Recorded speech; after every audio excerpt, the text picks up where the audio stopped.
so much. ಎಲ್ಲರಿಗೂ ಇಲ್ಲಿ ಬಂದಿದ್ದಕ್ಕೆ thank you Shivanna, thank you Vijay sir, thank you Dhananjaya sir, thank you Uppi sir for making such a wonderful film for us. From the bottom of my heart, I wish the very big success for this entire team. Thank you so much. ಒಂದು ಮರ್ತುಬಿಟ್ಟಿದೆ, Uppi sir ಅವ್ರ ಜೊತೆ Priyanka madam ಹೇಳಿದಂಗೆ 2.5 ವರ್ಷ ನಾನು ಒಬ್ಬನೇ ಅಲ್ಲ madam, ನಾಗಿ ಮುನೀತ ಮತ್ತೆ ಅವರ ಟೀಮ್ ಒಂದು 15 ಜನ ಇದ್ದಾರೆ ಮೇಡಮ್. ಒಂದು 25 ಹೆಂಡತಿರ ಜೊತೆಲಿ ಇದ್ದಿದ್ದು ಅವ್ರಿಗೆ, ನಾನು ಒಬ್ಬನೇ ಅಲ್ಲ. ಅದಂತೂ ನಿಜ. ಸಾರಿ ಕೇಳ್ತೀವಿ ನಿಮ್ಗೆ, ಯಾಕಂದ್ರೆ ಅವರು 2.5 ವರ್ಷ ನಮ್ಮ ಜೊತೆ ಇದ್ರು, ನನ್ನೊಬ್ಬನ ಜೊತೆ ಅಲ್ಲ, 25 ಜನದ ಜೊತೆ.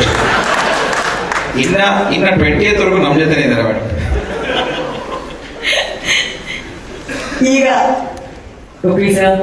ನಾವೆಲ್ಲರೂ